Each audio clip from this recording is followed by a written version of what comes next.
আমি এখন আবারও ক্লাস 12-এর ভেক্টর গুণের আরও একটি অংশ আলোচনা করব, বিশেষ করে তিনটি ভেক্টরের গুণ, তিনটি ভেক্টরের স্কেলার গুণ। অর্থাৎ আমরা তিনটে ভেক্টরের ক্ষেত্রে ডট গুণ আলোচনা করব। আমরা ইতিমধ্যেই দুটো ভেক্টরের ডট এবং দুটো ভেক্টরের ভেক্টর গুণ আমরা শিখেছি।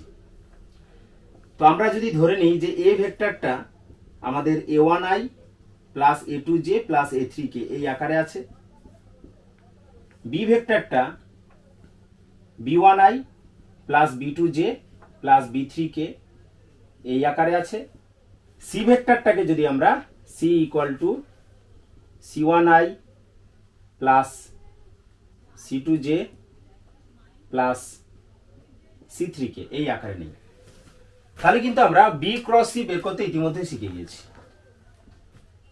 যে বি ক্রস সি আমরা কি পাই না, ডিটারমিনেন্ট একটা পাই আই জে কে, বি এর component b1 b2 b3, c এর কম্পোনেন্ট c1 c2 c3।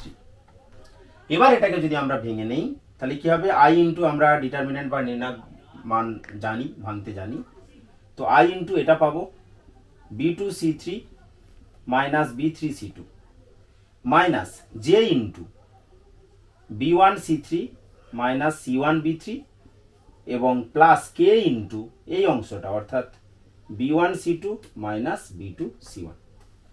তো এটা হলো আমাদের b ক্রস সি। এবার আমি যদি a dot b cross c এটা ক্যালকুলেট করি, তাহলে এটা একটা ভেক্টর, এটা একটা ভেক্টর, এদের ডট প্রোডাক্টটা কি হয় না, একটা স্কেলার দেয়। তো সেটা কি হবে, এর component a1i plus a2j plus a3k করে রয়েছে, তো এটার সাথে আমরা ডট করলে কি পাবো, a1 into b2 c3 minus b3 c2।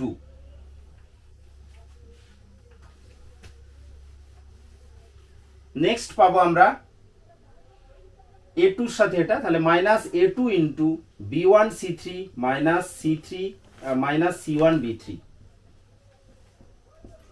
এবং k এর সাথে a3 into b1 c2 minus b2 c1।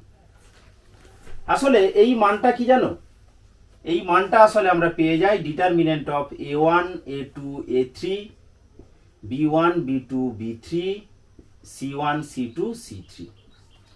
তো স্বাভাবিকভাবেই a dot b cross c এটা হচ্ছে কি না, একটা ডিটারমিনেন্ট বা নির্ণায়ক মান, যেখানে প্রথম রোতে নির্ণায়কের a এর কম্পোনেন্ট গুলো, তারপর b এর, তারপর c এর। আমরা যদি এদেরকে কোনোভাবে চেঞ্জ করি, অল্টারনেট করার চেষ্টা করি, তাহলে কিন্তু একটা মাইনাস চলে আসবে আমাদের, একবার চেঞ্জ করলে মাইনাস চলে আসবে।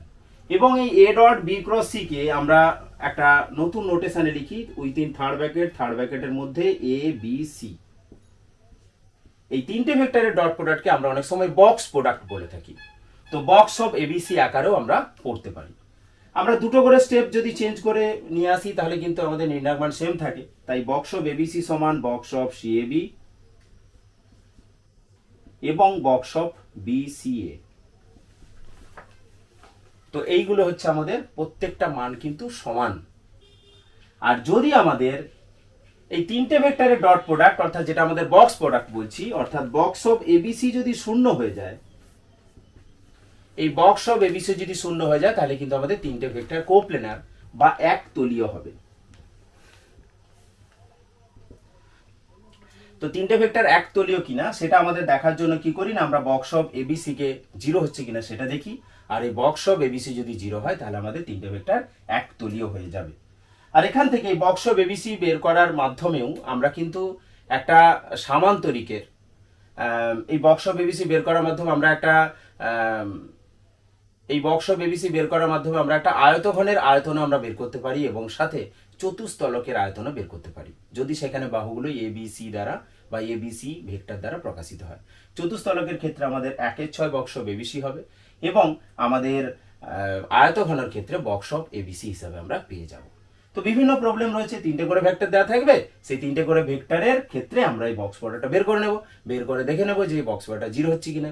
জিরো হলে পরেই বলবো কোপ্লেনার বা একতলে আছে। আর দুটো প্রমাণ আমরা করতে পারি, পরবর্তী পার্টে দেখাবো তোমাদের। সেটা হচ্ছে যে আমাদের যে তিনটে ভেক্টর এবিসি, সেই তিনটে ভেক্টর যে কোনো তিনটে ভেক্টর এবিসির জন্য আমাদের A plus B, B plus C এবং সি প্লাস এ, তার বক্স প্রোডাক্টটা আমরা পাই এই মানগুলো আমি পরে ভেঙে দেখাবো তোমাদের। 2 ইন্টু বক্স অফ এবিসি এবং A cross B, B cross C, C cross A, এদের বক্স প্রোডাক্ট আমরা পেয়ে থাকি বক্স অফ এবিসির হোল স্কোয়ার। তাই এখান থেকে আরেকটা সিদ্ধান্তে আসতে পারি যে বক্স অফ এবিসি যদি 0 হয়, অর্থাৎ এবিসি যদি কোপ্লেনার হয় বা এবিসি যদি একতলীয় হয়, তাহলে A plus B, B plus C, C plus এও একতলীয় হবে, A cross B, B cross C, C cross A তারাও একতলীয় হবে। তো একতলীয় দেখানোর জন্য তিনটে ভেক্টরের ক্ষেত্রে আমরা তিনটে ভেক্টরের ডট প্রোডাক্ট বা যেটাকে বক্স প্রোডাক্ট বলি সেটা ক্যালকুলেশনের মাধ্যমে করে নেব।